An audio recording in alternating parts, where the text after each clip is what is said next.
Hello, and welcome to the community presentation of the 2019-2020 State of the Tucson Food System Interim Report from the University of Arizona Center for Regional Food Studies. Let's get started. Introduction. In this presentation, I am first going to explain a little bit about the University of Arizona's Center for Regional Food Studies and the State of the Tucson Food System Report. Next, we will discuss how we are reimagining the report to be more community engaged and evaluative by incorporating the whole measures for community food systems. I will then discuss how community engagement contributed to the design and implementation of community dialogues with community collaborators in 3 communities in southern Arizona, followed by our preliminary results.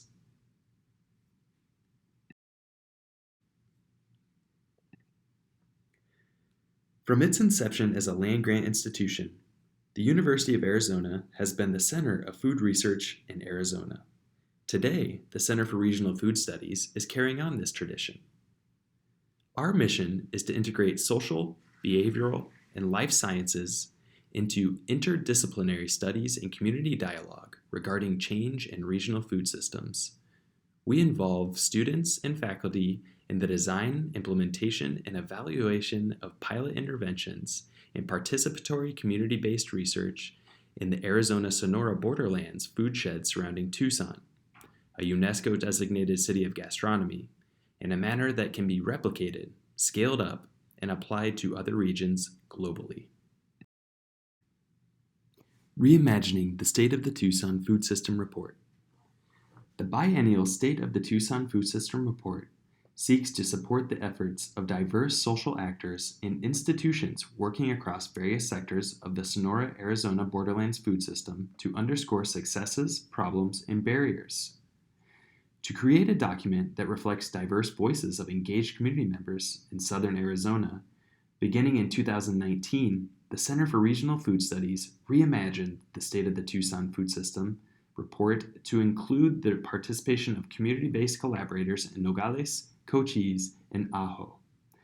This interim report highlights the process of forming a regional network of community-based collaborators and offers some preliminary results which will be incorporated into the 2020-2021 State of the Tucson Food System Report.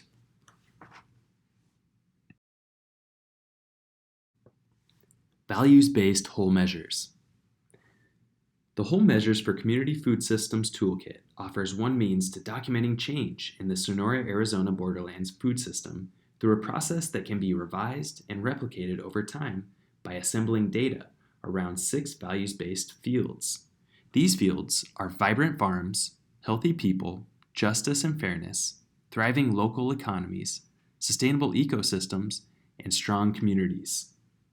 Table 1 illustrates how these 6 overarching fields of practices are broken down into 4 values-based practices that help communities measure and communicate their views about the overall health of their food system.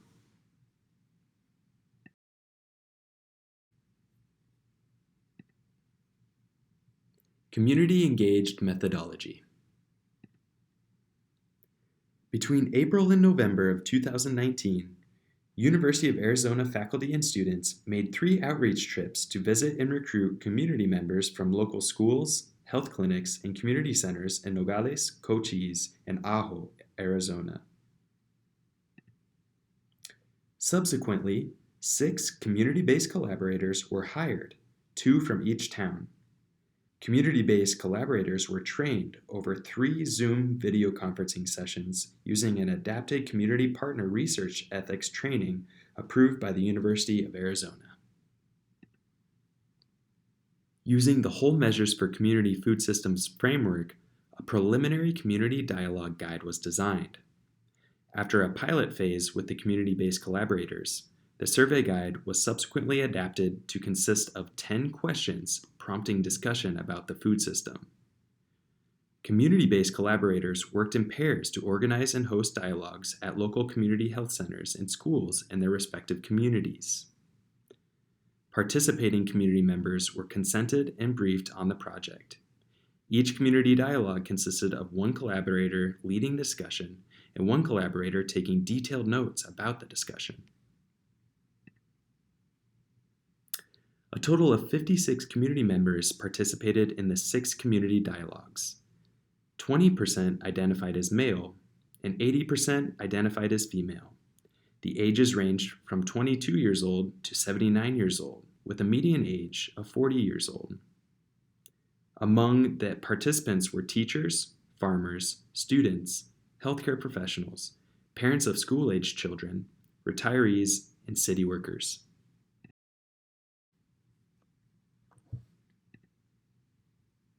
Now let's talk about our preliminary results. Vibrant farms. Local agriculture was described as commercialized, providing only low-wage seasonal employment in all of the communities. Government agricultural subsidies and the belief that local farmers are funded to refrain from planting certain crops were also common concerns. In Cochise, residents discussed the surrounding export-oriented big agriculture that is characterized by poor regulation as a critical barrier to vibrant farms. However, Ajo residents cited some local organizations that promote and support local farms, such as the Ajo Center for Sustainable Agriculture. Healthy people. Access to affordable, fresh, and nutritious food was discussed as a pressing issue in all of the communities. Organic food is difficult to find, and irregular shipments of fresh produce leads to substandard quality food and an overabundance of frozen produce. In Cochise, physical isolation from well-stocked supermarkets act as a barrier to access. Cochise school-aged children may have the best access to diverse and nutritious food. However, it is not always eaten and sometimes goes to waste. Older residents in Cochise have the worst access to diverse and affordable nutrition due to transportation barriers. In Nogales and Ajo, farmers' markets and the ability to use double-up bucks and food aid is popular. However, there is a significant reliance on food banks as well. Ajo residents worried about the health of youth, citing a lack of behavioral health support and limited access to recreational facilities.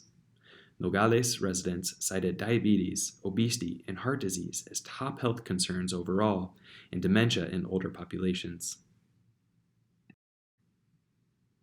Justice and fairness. Concern for the health and safety of local agricultural and industry workers was voiced in all of the communities, citing unregulated work environments characterized by limited access to proper protective gear, long and strenuous work hours, and sometimes severe weather, poor job security, low wages, and no employment-related benefits. Community members in Nogales also voiced concerns of poorly enforced age restrictions being compounded by potential OSHA violations. Thriving local economies. Locally owned businesses were discussed as integral to the local economies of each community. However, businesses operated by large corporations were also unanimously cited as a constant threat to local economies. In Nogales, where produce is the main industry, community members reported access to sparse, low-wage, and seasonal work, and noted that industry proprietors do not reside locally and rarely reinvest resources back into the community. Nogales residents also cited relying on Mexico's economy for affordable goods. While Ajo is the most geographically isolated of the 3 communities, some residents also viewed this as a strength, promoting economic autonomy and resilience.